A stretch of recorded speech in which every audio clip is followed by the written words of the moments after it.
Le 10 à 9 juin 1944, le ciel du Pacifique était d'un gris pâle, menaçant la pluie, mais le soleil perçait déjà les nuages, projetant une lumière diffuse sur les récifs coralliens et les falaises escarpées des îles Mariannes.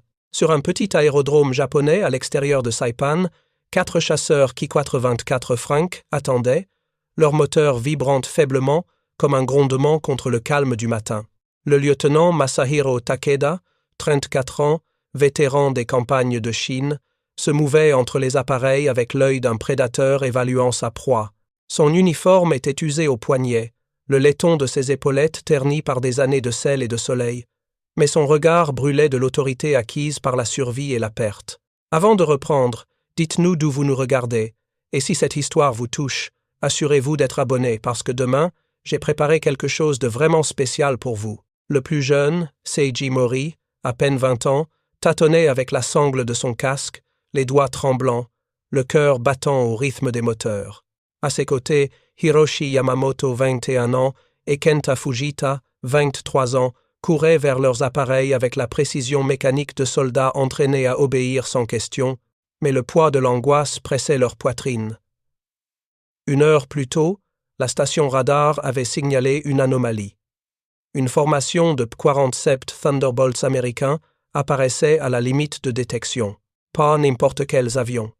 Ces machines se déplaçaient avec une vitesse, une précision et une altitude surnaturelles, bien au-delà de la doctrine que le Japon avait inculquée aux jeunes pilotes.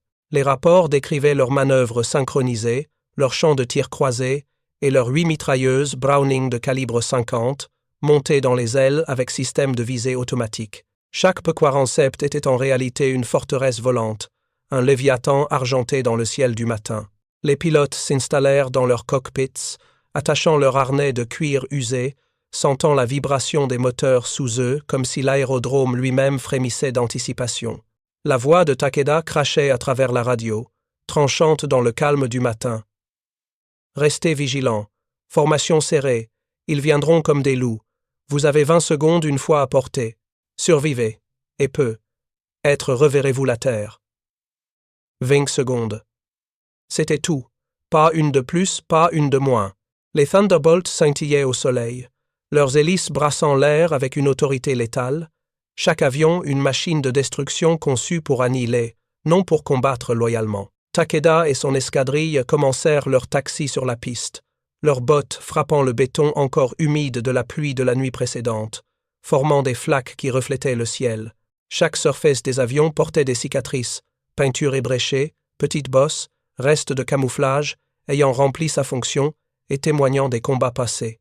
Seiji remarqua un petit talisman suspendu au rétroviseur de son cockpit, un renard en bois gravé, les yeux peints de lac rouge. Un artefact de sa mère, qui lui avait chuchoté enfant qu'il le protégerait du feu. Il le serra légèrement dans sa paume pour se donner du courage. Yamamoto n'avait rien, sauf une photo de sa sœur cadette en uniforme de marin, glissée sous le tableau de bord, son sourire fragile mais défiant. Le planeur de Fujita portait un petit médaillon en acier contenant les cendres de son père, un vœu silencieux d'honneur et de survie. Les Ki-24 prirent de l'altitude, moteur poussant contre la gravité, les pilotes sentant le frisson familier du décollage. L'île rétrécissait sous eux, mosaïque de falaises vertes, villages dispersés et récifs cachés. De Takeda traversa encore la radio, nette et précise. « Maintenez l'altitude. Ne poursuivez pas. Concentrez-vous sur la survie. 20 secondes. Comptez-les. Survivez-les. » La phrase semblait simple, mais portait toute une philosophie de désespoir. Les Thunderbolts américains étaient rapides, blindés et coordonnés. Une erreur, un faux mouvement, et le ciel les engloutirait. La doctrine japonaise enseignait l'interception à mi-altitude, anticipant des ennemis prévisibles. Ceux-ci n'étaient pas prévisibles. Ces P-47 du 58e groupe de chasse, entraînés, améliorés et renforcés par l'expérience et la puissance industrielle, étaient des machines perfectionnées pour la mort aérienne. Le premier aperçu des Thunderbolts fit trembler l'escadrille. 4 avions en formation serrée, leur fuselage argenté reflétant le soleil comme des éclats de verre dans la brume, leurs 8 mitrailleuses de calibre 50 braquées à des angles impossibles. Ils étaient hauts, bien au-delà du plafond opérationnel pratique des Ki-84, et pourtant il descendait avec une inéluctabilité mécanique. Les mains de Seiji devinrent froides dans ses gants. Il vérifia ses instruments, l'altimètre clignotant, le tachymètre luttant, répétant mentalement les manœuvres qu'il n'avait pratiquées que sur des simulations ou des cartes tracées à la craie. « Concentrez-vous » aboya Takeda. « Votre vie dépend de la précision. 20 secondes, rien de plus. Évitez l'ennemi, puis tournez, puis survivez. » L'engagement commença comme un rituel inévitable. Les Thunderbolts tirèrent un premier avertissement, des traçantes rouges et blanches peignant le ciel. Seiji sentit l'air exploser autour de son fuselage, alors que les balles lacéraient l'espace, déchirant même les feuilles des palmiers au loin. Le vent portait une odeur de métal chauffé et de poudre, et chaque rafale semblait transformer le ciel en un jeu de mort. Les instruments tremblaient, les viseurs se brouillaient sous la lumière, et le bruit des moteurs se mêlait au sifflement des balles.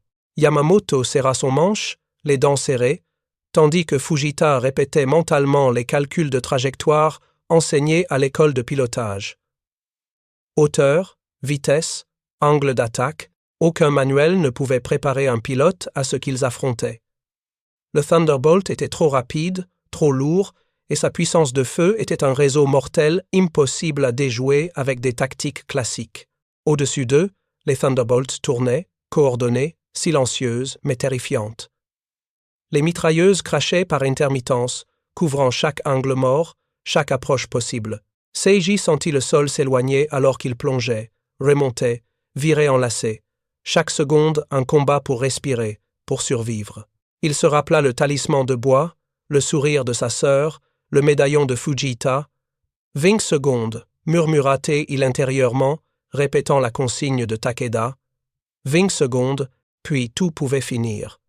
Et au-dessus de tout, le ciel se transformait en champ de bataille métallique et lumineux, où chaque éclat d'argent et chaque sifflement de balle dictaient la survie, où le courage se mesurait à la rapidité des réflexes et à la précision des calculs, et où, pour ces 4 jeunes hommes, les 20 secondes à venir allaient décider de leur destin. Les chasseurs japonais s'élevèrent, leur Ki-84 rugissant tandis qu'ils grimpaient vers les nuages, emportant avec eux l'odeur du carburant brûlé et le parfum salé de l'océan en contrebas. Les P-47 américains étaient déjà en cercle à 15 000 pieds, formation serrée, disciplinée, chaque avion, une machine de précision presque inhumaine. Chaque mitrailleur de calibre 50 avait sa zone de tir calculée à la perfection. Les pilotes américains ne visaient pas au hasard. Ils faisaient confiance aux arcs de feu croisés et au système de contrôle automatique, comme si le ciel lui-même obéissait à leurs ordres. Le vent sifflait dans les carlingues japonaises et Seiji Mori, à peine 20 ans, sentit immédiatement la pression peser sur ses épaules. Son cœur battait à 150 pulsations par minute et chaque fibre de son corps était tendue comme un arc prêt à se rompre. À peine approchèrent-ils que les traçantes rouges et blanches fendirent le ciel, éclatant comme des rubans de feu autour d'eux. Les balles ricochaient sur l'eau en contrebas, soulevant des éclaboussures argentées et des nuages de gouttes, frappant tout sauf leur cible directe. Les pilotes japonais tentaient de manœuvrer, virant brusquement, plongeant, grimpant, mais chaque mouvement était anticipé. C'était comme si l'air lui-même résistait à leur volonté. Le lieutenant Masahiro Takeda, 34 ans, criait ses ordres à travers le grondement des moteurs. Formez des paires, distrayez-les, ne chassez pas de kills. La survie d'abord. Ces mots résonnaient dans les cockpits comme un mantra, chaque syllabe pesant autant qu'une balle qui sifflait à côté d'eux. Le premier Ki-84 fut secoué par le feu concentré des P-47. L'avion de Yamamoto, 21 ans, trembla lorsque les traçantes frôlèrent sa carlingue, marquant le métal d'éclat et de brûlure. Seiji sentit son estomac se nouer lorsqu'il comprit la précision diabolique de leurs adversaires. Ces Américains ne tiraient pas sur eux par hasard, mais sur les points calculés où leurs avions allaient se trouver. Chaque rafale de calibre 50 n'était pas chaotique. C'était une danse mortelle, chorégraphiée avec une précision mathématique. Et la peur de Seiji devint une entité physique, serrant sa poitrine et rendant chaque respiration laborieuse. Il compta dans sa tête, répétant les secondes comme une prière. 20. 10 à 9. 10 à 8. Le vent lacérait les ailes, et les balles fendillaient l'air autour de lui comme des couteaux tranchants du papier fragile.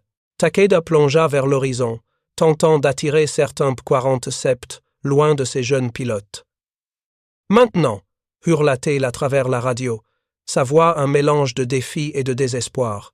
Les jeunes pilotes exécutèrent des manœuvres désespérées, tirant sur les manches à balai, leurs avions gémissant sous les contraintes.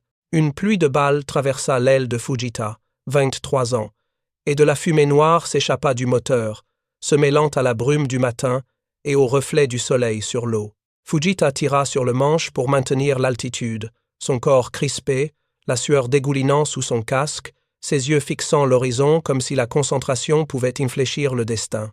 Dans ce chaos aérien, chaque artefact personnel prenait une importance presque sacrée.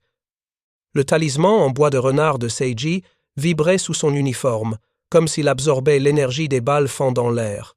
La photo de sa sœur dans le cockpit de Yamamoto semblait fixer les P-47, un rappel silencieux du monde qu'ils laissaient derrière eux. Fujita, serrant son médaillon paternel contre son cœur, sentit la chaleur de ses cendres comme un fil fragile, le reliant à la vie et à la mémoire. Chaque objet, aussi minime soit-il, devenait un point d'ancrage face au chaos. Les P-47 se déplaçaient comme une entité unique, tournant et ajustant leurs positions, leurs pilotes calculant chaque angle d'attaque et chaque distance, anticipant les mouvements japonais avec une froideur presque mécanique. Seiji sentit son Ki-84 vaciller, alors qu'une traçante éclata à quelques centimètres de son cockpit, ébréchant le métal et soufflant des fragments dans l'air. Son pouls s'accéléra, mais il continua à respirer lentement, répétant la consigne de Takeda. Survivre 20 secondes. 20 secondes. Il se répéta ces mots comme un mantra, espérant que la durée s'écoule assez pour que le danger passe, assez longtemps pour revoir la terre ferme. Yamamoto, dans un virage serré, entendit les moteurs hurler, le métal gémir et les balles siffler autour de lui. Il savait que chaque décision pouvait être la dernière. Il leva les yeux vers le ciel, voyant les P-47 comme des statues volantes, parfaites et terrifiantes, leurs armes couvrant chaque mouvement possible. Il chercha un moment de répit dans l'ombre des nuages, une fraction de seconde où il pourrait respirer, mais même là, les balles continuaient à le poursuivre. Chaque rafale avait un motif, chaque sifflement un calcul. Rien n'était laissé au hasard. Takeda, observant la scène depuis quelques centaines de pieds plus bas, fit un choix stratégique. Il plongea, traînant derrière lui 2 des P-47, créant une ouverture pour Seiji et Yamamoto. La manœuvre était risquée, presque suicidaire, mais la nécessité de survivre primait sur l'orgueil. Les jeunes pilotes utilisèrent cette distraction pour se réorganiser, tirant leurs avions dans des spirales serrées, essayant de maintenir l'altitude et l'orientation. Fujita, le souffle court, sentit la fumée de son moteur emplir son cockpit. Les instruments vibraient et clignotaient, certaines jauges ayant perdu la précision sous le stress et la chaleur. Il pensa à la maison, à son père, et murmura une promesse silencieuse de raconter ce qu'il survivrait. Seiji fit un virage brusque, les ailes frôlant les nuages et l'eau en dessous.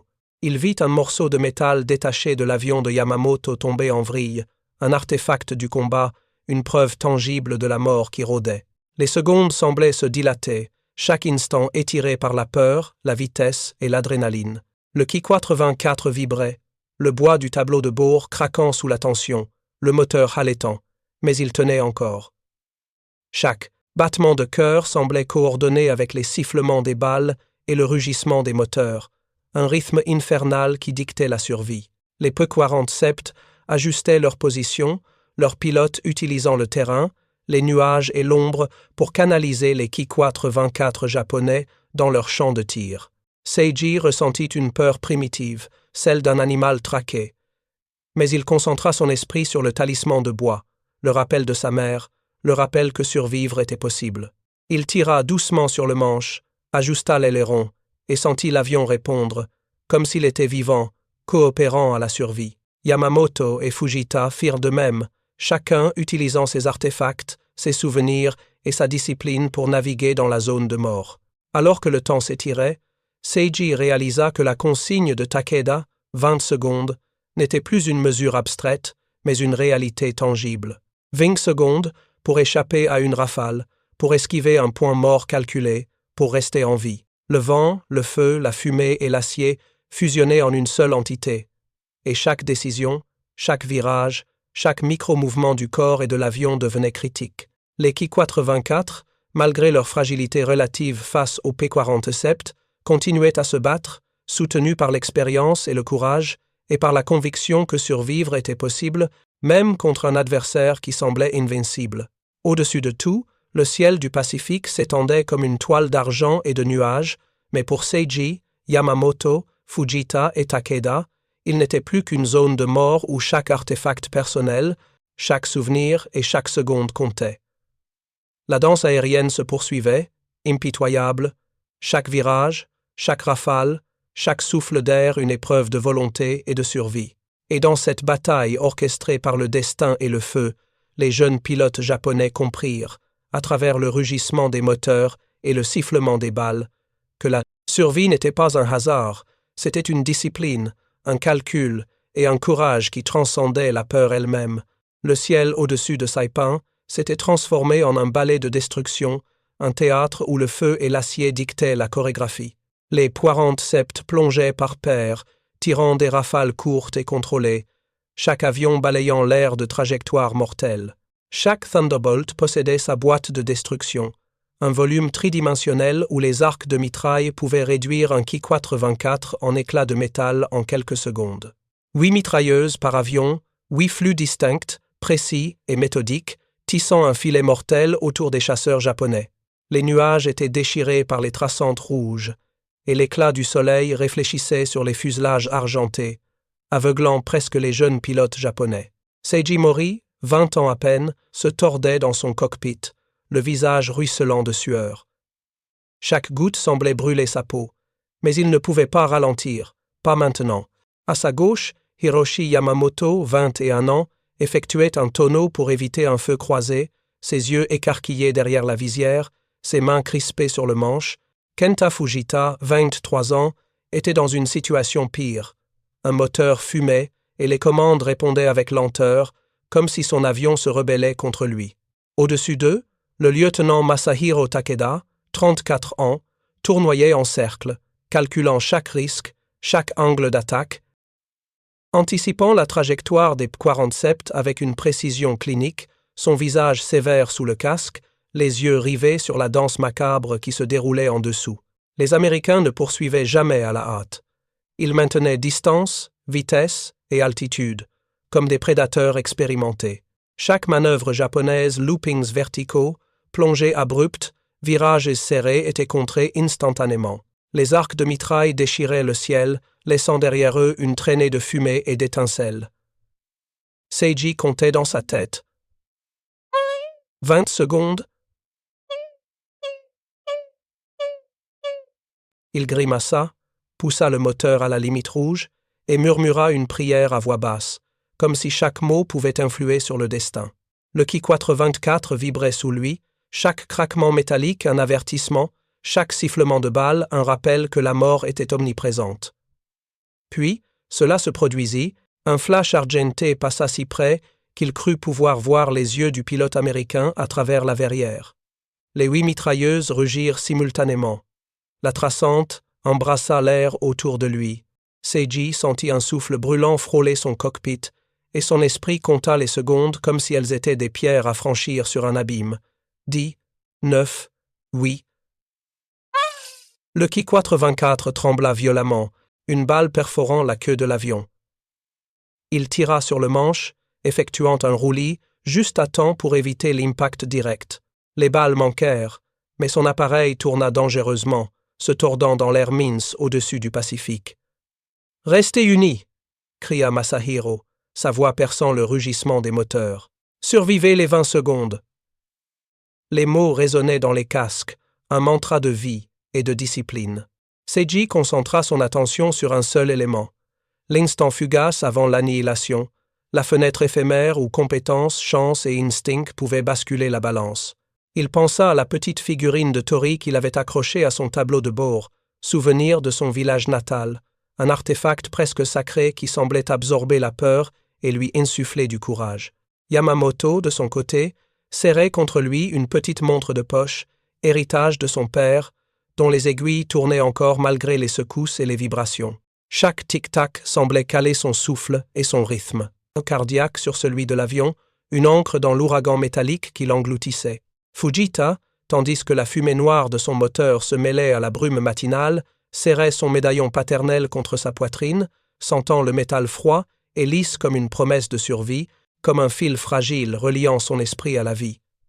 Chaque artefact devenait vital, chaque objet chargé d'une énergie mystique qui semblait détourner le destin, aussi insignifiant qu'il puisse paraître. Les P-47 ajustaient constamment leurs positions, utilisant le soleil, les nuages et la perspective pour piéger les Ki-84 japonais dans leur zone de tir. Seiji sentit son sang se figer lorsqu'un projectile frôla le bord de son aile, envoyant des éclats de métal scintiller dans l'air. Il inspira profondément, sentant l'adrénaline remplir chaque muscle de son corps, et laissa son instinct guider ses manœuvres. Le ciel, un moment auparavant vaste et ouvert, s'était réduit à un labyrinthe de menaces constantes, où chaque fraction de seconde était décisive. Masahiro, le vétéran, exécutait un virage serré pour attirer 2 des Thunderbolts loin de ses jeunes pilotes. La manœuvre était audacieuse, presque suicidaire, mais elle offrait un répit stratégique. Seiji et Yamamoto profitèrent de l'ouverture, leurs ailes frôlant les nuages bas, leurs avions tremblant sous la pression, mais répondant encore aux commandes. Fujita, bien que touché, continua à ajuster son moteur et son aileron, utilisant son artefact comme un point de concentration, priant pour la résistance mécanique et pour la chance. Dans la tourmente, chaque seconde se dilatait, chaque vibration de l'avion résonnait comme un avertissement. Les rafales de calibre 50 sifflaient autour d'eux, dessinant des arcs rouges dans l'air. Seiji comptait encore et encore 20, 10 à 9, 10 à 8, chaque chiffre, un défi lancé à la mort. Les pilotes japonais comprirent que la survie n'était pas un hasard, mais une combinaison d'expérience, de chance et de sang-froid, et que chaque artefact, chaque talisman, chaque médaillon, chaque souvenir pouvait peser sur cette balance fragile. Le ciel semblait se refermer sur eux. Les P-47 plongeaient, montaient, viraient en formation parfaite, des chasseurs d'un autre monde.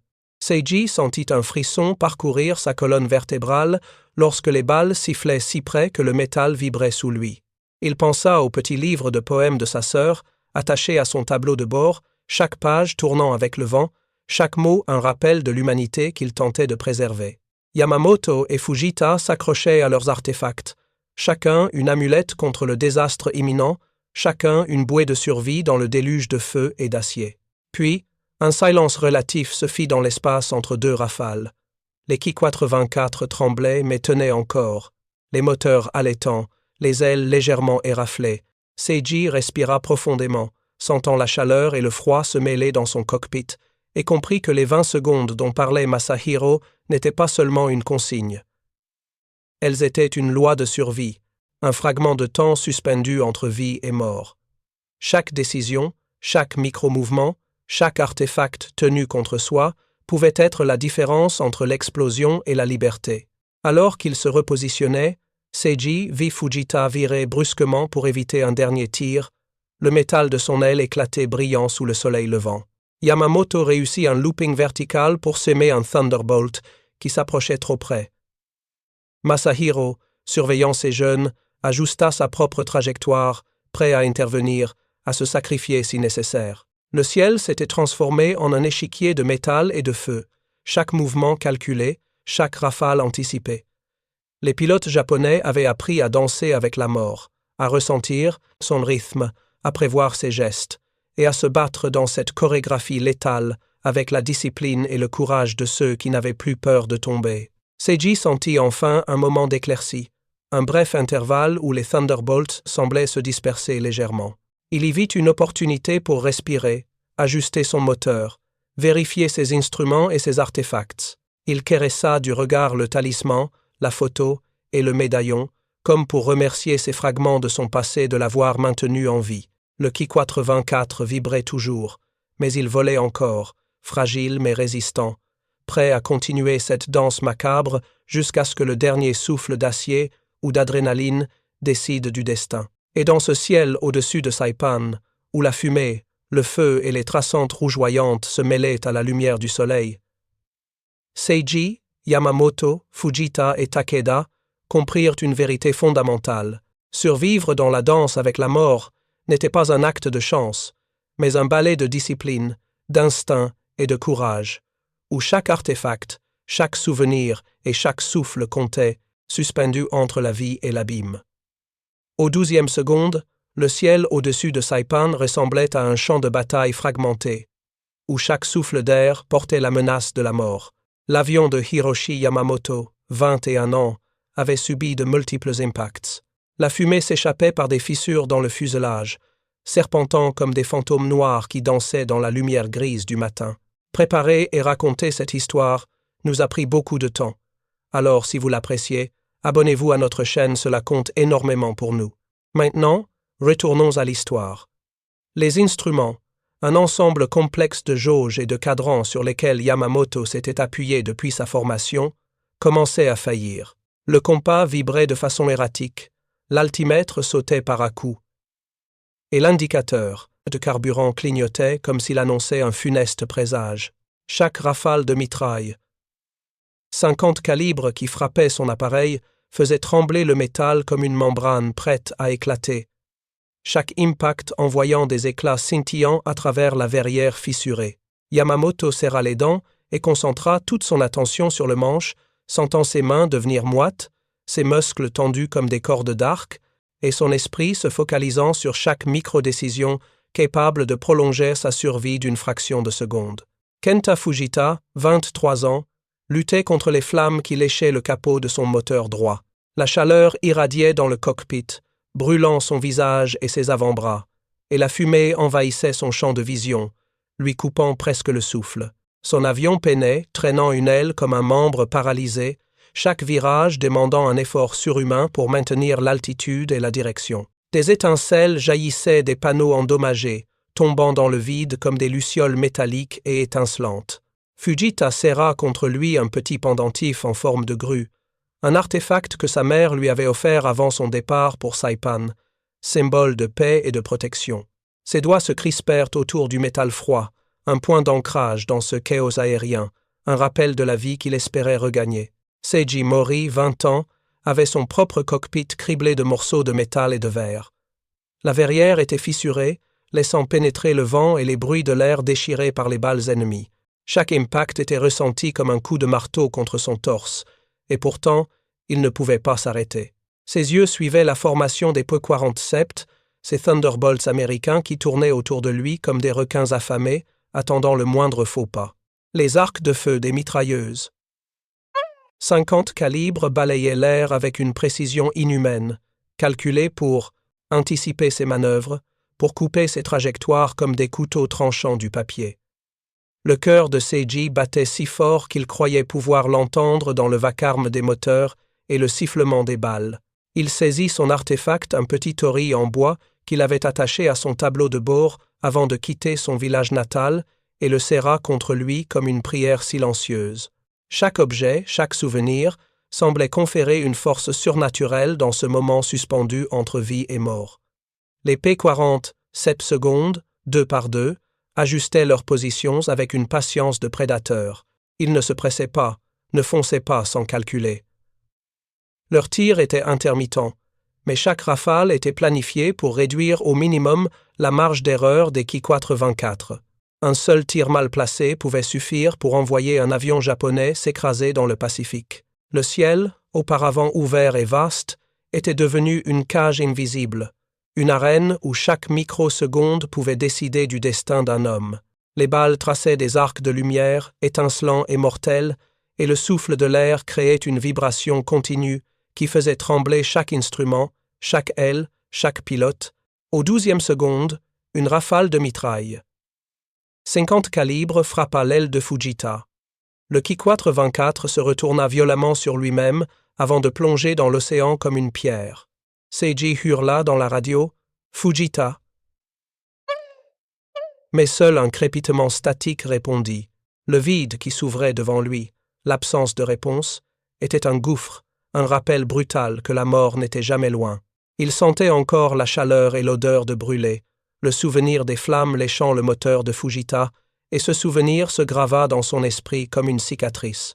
Masahiro Takeda, 34 ans, expérimenté et aguerri par les campagnes de Chine, percevait le danger avant même qu'il ne se manifeste. Il plongea tête la première à travers un banc de nuages, cherchant à perdre les poirantes septes dans l'éblouissement du soleil. Son habileté et son expérience étaient les seules choses qui le maintenaient en vie. Chaque virage, chaque manœuvre était calculé pour tirer parti du soleil, des nuages, de la densité de l'air, exploitant chaque facteur pour créer des zones où les tirs ennemis seraient moins efficaces. Il radioa à Seiji. « Suis-moi, ne combats pas. Survie. » Les mots étaient courts, précis, et portaient le poids de l'expérience, un guide dans l'ombre de la mort. Seiji, conscient que le temps s'épuisait, tordit la manette des gaz, tirant son Ki-84 endommagé dans une montée abrupte. Les balles sifflaient autour de sa verrière, certaines perforant le fuselage, provoquant des étincelles qui illuminaient le cockpit de flashs rouges et blancs. Le monde devint un kaléidoscope de fumée, de métal et d'adrénaline, un univers fragmenté où chaque instant semblait durer une éternité. Son souffle se mêlait au hurlement des moteurs, et son corps tremblait, secoué par la peur, l'effort et la concentration. Il pensa aux artefacts accrochés dans son cockpit, à chaque souvenir qui pourrait servir de bouclier invisible contre le chaos. La montée atteignit son apogée et il émergea d'un nuage juste à temps. Les P-47, surpris par la soudaine couverture de vapeur et de lumière, dépassèrent leur solution de tir, incapables de maintenir le verrouillage de leur mitrailleuse sur lui. Le Ki-84 trembla sous la force des contraintes, mais il tint bon.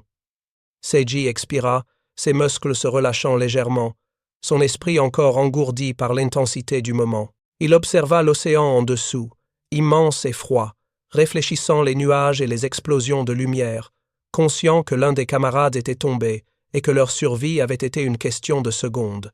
À 2000 pieds, Masahiro et Seiji se regroupèrent, regardant, les P-47 continuaient leur patrouille, mortels et indifférents. 2 avions avaient été détruits, 2 avions survivaient, mais à peine. Les survivants pouvaient à peine respirer, et chaque pilote sentait la fatigue, la peur et l'adrénaline se mélanger dans un tourbillon de sensations presque insoutenables. Masahiro tapa sur l'épaule de Seiji à travers la verrière, un geste bref mais porteur de sens. « Tu es encore vivant. » Mais le prix payé était gravé dans la fumée, le métal tordu et les souvenirs qui pesaient sur eux. Seiji contempla son tableau de bord.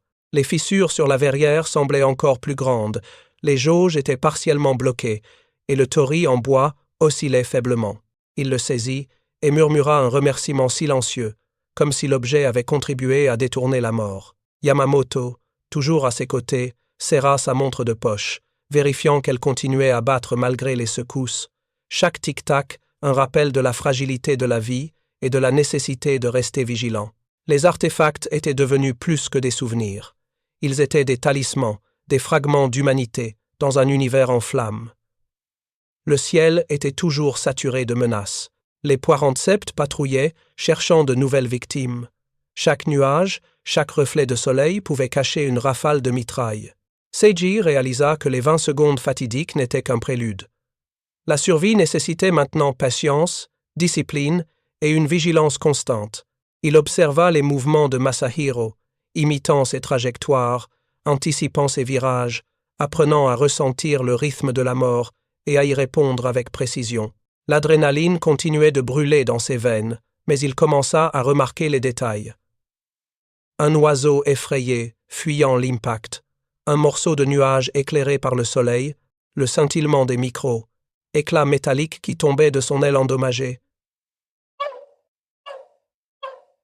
C'était vital, chaque observation pouvait décider s'il survivrait encore une seconde de plus. Fujita, tombé dans l'océan, n'était plus qu'un souvenir, mais le pendentif qu'il avait tenu contre lui semblait flotter symboliquement dans l'air, un artefact invisible gardant encore une partie de son esprit vivant dans la mémoire de ses camarades.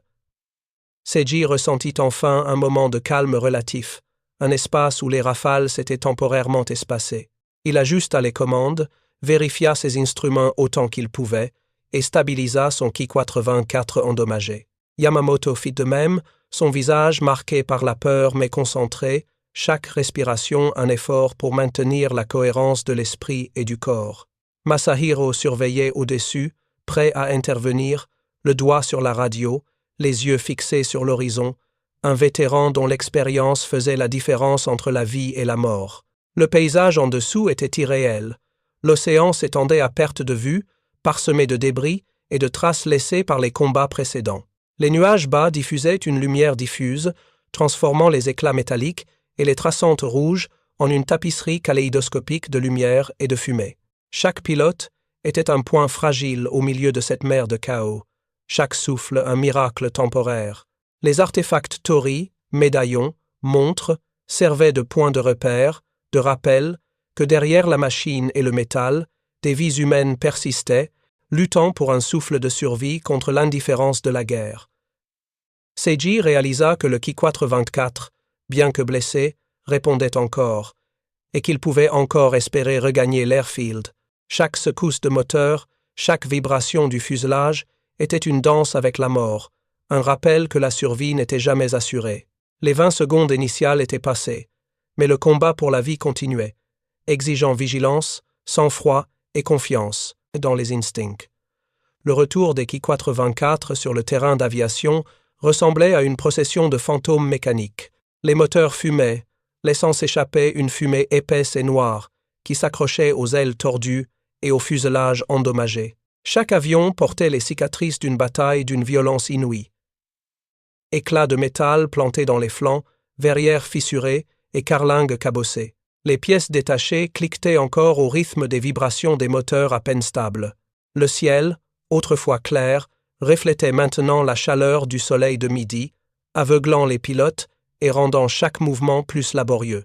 L'air était saturé de l'odeur âcre de l'huile brûlée et du métal chauffé, un parfum que Seiji Mori, 20 ans, n'oublierait jamais.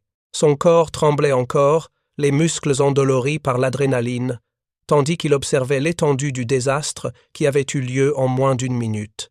Masahiro Takeda, 34 ans, atterrit en premier, son Ki-424 vacillant légèrement sur le béton chaud.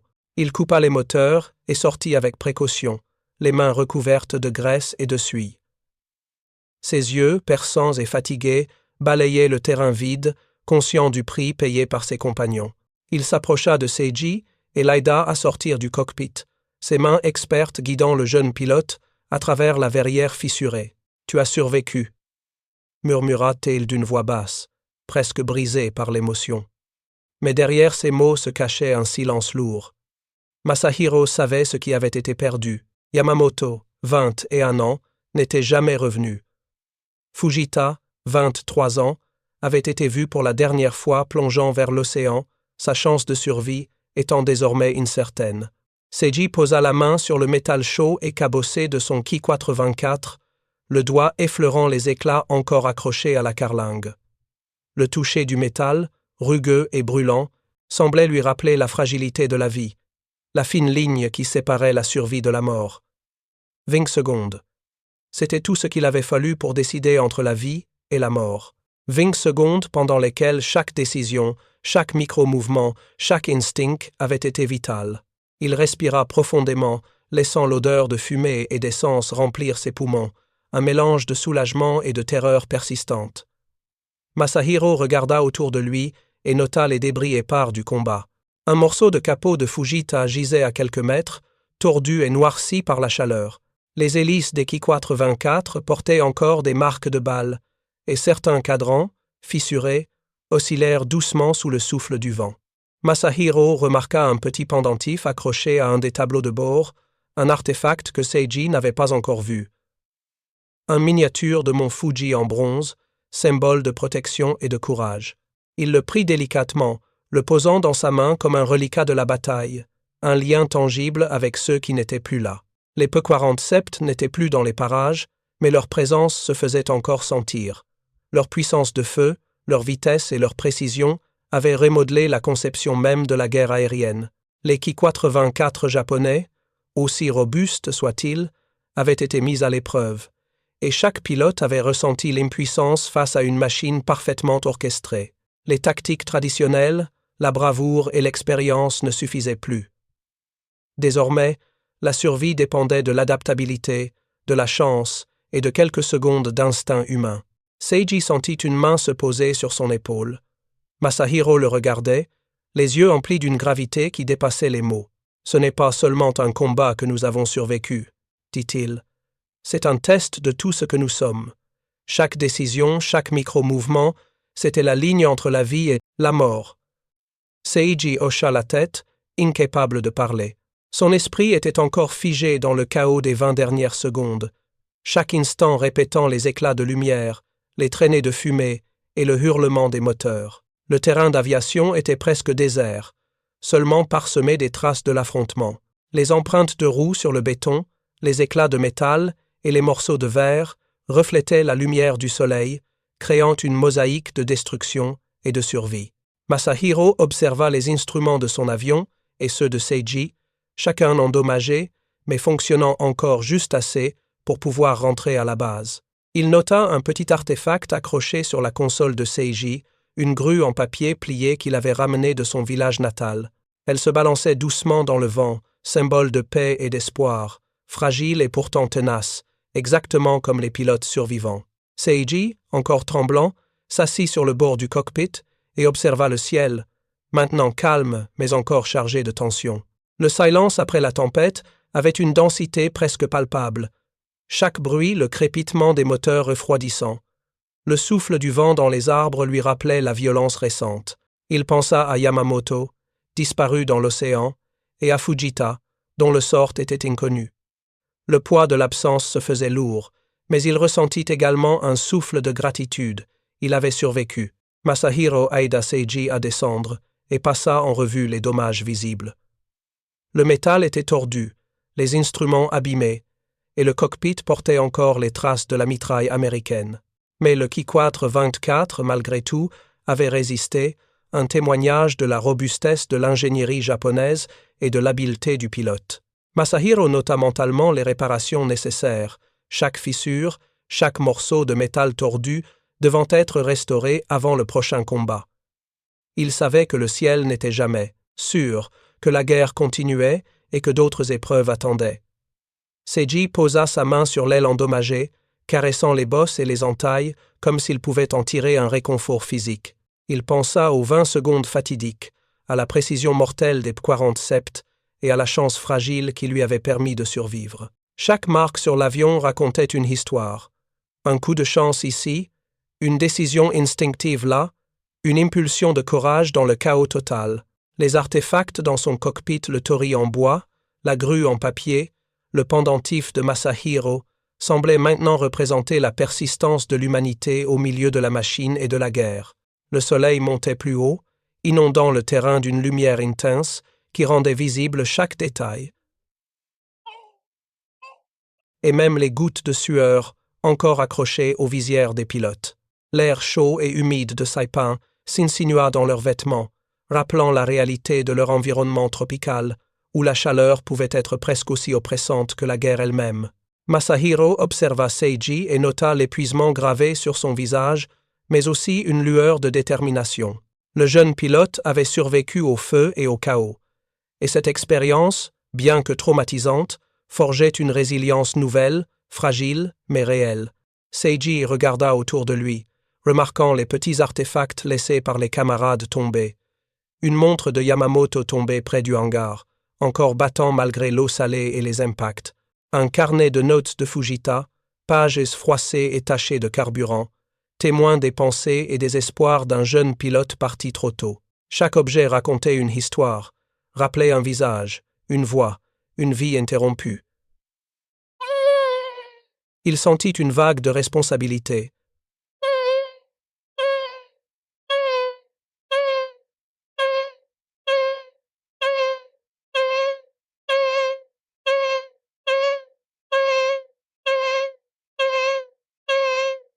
Le ciel s'apaisa lentement, mais les survivants savaient que cela n'était qu'une pause temporaire. Les 40 septs pourraient revenir à tout moment, et la guerre continuait avec sa brutalité implacable. Pourtant, sur ce terrain d'aviation, malgré les avions endommagés et les pertes humaines, il y avait un moment de répit. Masahiro et Seiji se regardèrent, respirant profondément, conscients que la chance, l'instinct et le courage avaient décidé du sort de cette bataille. Seiji effleura la verrière fissurée de son Ki-4 24, la paume pleine de cicatrices et de suie. 20 secondes. C'était tout ce qu'il avait fallu. 20 secondes qui avaient séparé la vie de la mort, le triomphe de l'anéantissement. Il se souvint des trajectoires calculées, de la précision mortelle des P-47, de la fumée, du vent, des artefacts qui l'avaient accompagné, et il sut que ces souvenirs resteraient gravés dans sa mémoire, indélébiles et vivants, autant que les cicatrices sur son avion. Masahiro posa une main sur son épaule, geste bref, mais porteur de signification. « Tu as survécu. Et ça, c'est ce qui compte. Pour l'instant. » Les mots étaient simples, mais dans leur simplicité résidait une vérité lourde de sens. Dans le chaos, dans le feu, la survie était un triomphe suffisant. Seiji hocha la tête, sentant la fatigue, le soulagement et la peur se mêler en un seul flot d'émotions, conscient que, malgré tout, le combat continuerait un autre jour. Les Ki-4 24, endommagés mais intacts, reposaient maintenant sur le béton brûlant du terrain d'aviation. Leurs moteurs fumaient encore, leurs ailes portaient les cicatrices de l'affrontement, et chaque pilote savait que la guerre aérienne avait changé pour toujours. Les artefacts, témoins silencieux des vies humaines au cœur du chaos, brillaient faiblement au soleil. Chaque pièce, chaque talisman, chaque souvenir survivait comme un fragment d'humanité au milieu de la machine et de la destruction. Le silence, enfin, enveloppa les survivants, un répit fragile dans le tumulte d'un monde en guerre, où 20 secondes avaient suffi à décider du destin de 4 hommes. Des années plus tard, Seiji Mori, maintenant dans la quarantaine, se tenait sur l'ancien terrain d'aviation de Saipan, là où autrefois le ciel avait résonné des moteurs et du feu des combats. Le béton fissuré, envahi par les herbes hautes et sauvages, racontait une autre histoire, celle du temps qui passait et effaçait peu à peu les marques des hommes. Les hangars abandonnés, couverts de rouille et de lierre, gardaient le silence. Mais pour Seiji, il chuchotait encore les souvenirs des batailles d'autrefois. Il approcha de l'un des anciens cadres métalliques des Ki-4 24 et passa sa main sur les trous de balles encore visibles, souvenirs figés dans le métal noirci par le soleil et le sel de l'air marin. Ces cicatrices, tresses de 20 secondes où la vie et la mort s'étaient jouées, semblaient pulser sous ses doigts, comme si le temps n'avait jamais vraiment effacé le chaos du combat.